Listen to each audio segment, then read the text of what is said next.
Welcome back to Breakthrough Weekly Podcast. I'm your host, Monica Pelayo. If you're a returning listener, thank you for coming back and being here. I truly appreciate you. And if this is your first time listening, welcome. I'm really glad you found this space. Before we begin, make sure to subscribe to the podcast so you don't miss future episodes. Focus on subconscious patterns, identity, and real transformation. Let's begin. One of the biggest reasons people fear change isn't the change itself. It's the fear of losing the identity they built to survive.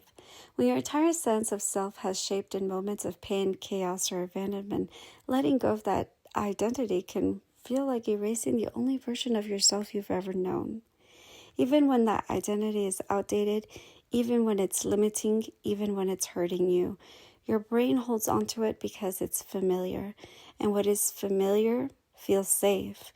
Most people think fear of change comes from uncertainty, but one of the most powerful truths I see in this work is this. We don't fear change.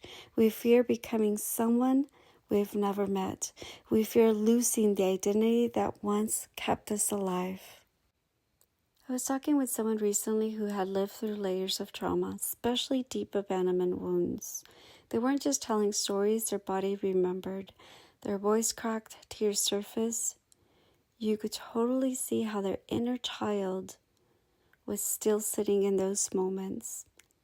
They grew up believing that if they were enough, talented enough, lovable enough, their father would have stayed.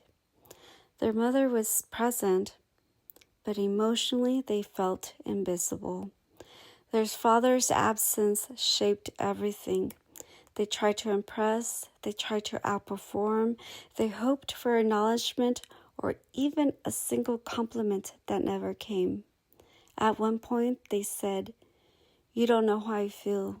You couldn't possibly understand." My story is different. I didn't grow up with abandonment in the same way.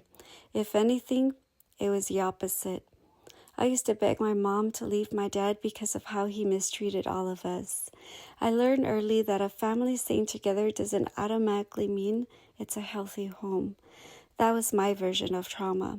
When they repeated that I couldn't relate, I chose to share parts of my own childhood experiences, not to compare, but to connect.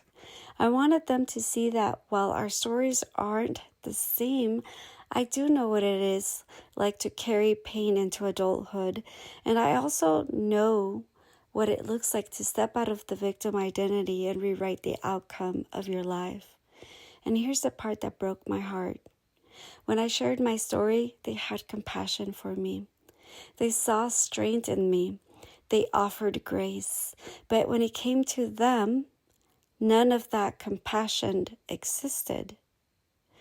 They were kind to everyone except themselves. They believed change was possible for everyone but them. At one point, they compared themselves to me. They pointed out how I became a homeowner at 23 while they're older and still don't own a home. I stopped them gently and said, "Never compare your journey to anyone else's. Timing is different, life paths are different. The only person you're meant to compete with is the version of you from yesterday." And then I said something important. You're not living as the adult you are today. You're living through the lens of the child who went through trauma. No matter where the conversation started, it always ended in the same belief loop. This is who I am because of what I went through. I can't change. I'm just like this. They knew they were talented, they knew what they wanted, but moving forward felt dangerous to the identity that learned how to survive in chaos. So every desire collided with an old voice saying, "Stay here. I know how to survive this."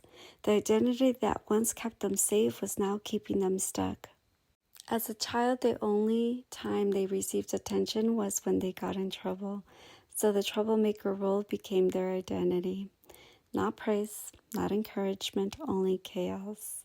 As an adult, they kept sabotaging anything good because good didn't feel familiar. Stability felt foreign. Success felt threatening. This was all unconsciously, as their nervous system interpreted progress as danger, so they destroyed what they built. This showed up at work, with opportunities, and in relationships. When something felt healthy or stable, they found a way to end it. Not because they didn't want love, but because love didn't match the identity their trauma taught them to expect. Deep down, they believed nothing good lasts. People leave. It's only a matter of time. So they ended things first, not consciously, subconsciously. And the hardest realization was this. They were repeating patterns they once resented growing up, not because they wanted to, but because the subconscious doesn't copy stories, it copies responses. Here's something critical to understand. You cannot heal someone with logic when their identity was built on emotion. Logic argues, emotions remember. Their logical mind understood everything. They had talent, they wanted more. Change was possible, but the subconscious didn't believe it. Every time they reached for possibility, their inner child responded, but I can't. But this is who I am. But my trauma made me this way. I reminded them all the barriers you're describing are beliefs you created to protect yourself. They weren't external obstacles. They were invisible walls built decades ago. Their goals pointed forward, their beliefs pulled backwards. And the misalignment creates procrastination, frustration, and the painful feeling of being stuck. Not because life is blocking you, but because your inner child thinks survival depends on staying the same. The inner child remembers everything, what hurt, what felt unsafe, who didn't show up, who didn't choose them. That younger version still believed if I were enough, my father would have stayed. This belief became the root of self-sabotage, shutting down when things go well, pushing away opportunities, and expecting abandonment everywhere. I told them, there was never anything wrong with you, and there was never anything wrong with that child. Parents leave because of adults' dynamics, not a child's worth. A child cannot make a father stay. A child cannot fix a broken partnership.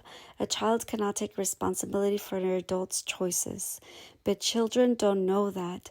They internalize everything, and those same beliefs become an identity. Letting go of trauma doesn't mean erasing memories. It means releasing the emotional weight attached to them. You can honor what happened without dragging it into your present. You can carry the wisdom without carrying the pain. The memories aren't the problem, the meaning is. And meaning can change. I said something their inner child had ever heard. You're safe now. You're not that helpless child anymore. Your inner child doesn't have to protect you from a world you already survived. That wasn't dismissal. It was permission. Permission to thank the younger version of themselves for surviving, and permission to let the adult self take the lead, because the memories don't disappear, but the fear attached to them can.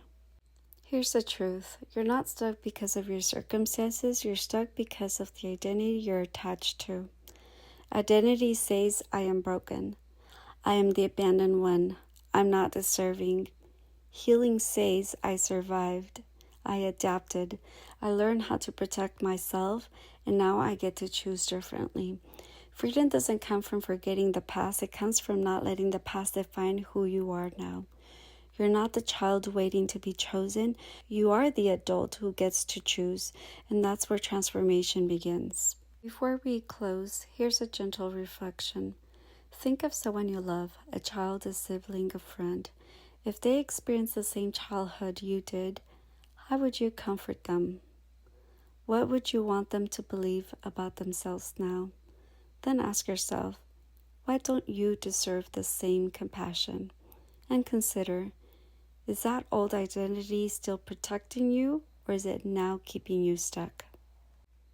If this episode stirred something in you, a realization, an emotion, or even resistance, that's often the beginning of an identity shift. This is the work I help clients break through every day. Not by changing your past, but by changing the meaning you attach to it so your identity supports your future instead of protecting your pain. If you're curious whether subconscious identity work, To help you move forward, I offer a short 20-minute discovery call. We'll talk about what you're struggling with right now, what you want to create, and whether my approach is a good fit for you. No pressure, no obligation, just clarity. Schedule your call at thethrivingpathways.com/appointment. If this episode resonated, please subscribe to Breakthrough Weekly podcast and share it with someone who might need to hear it. Thank you for staying with me and listening to the full episode. I'll see you next time.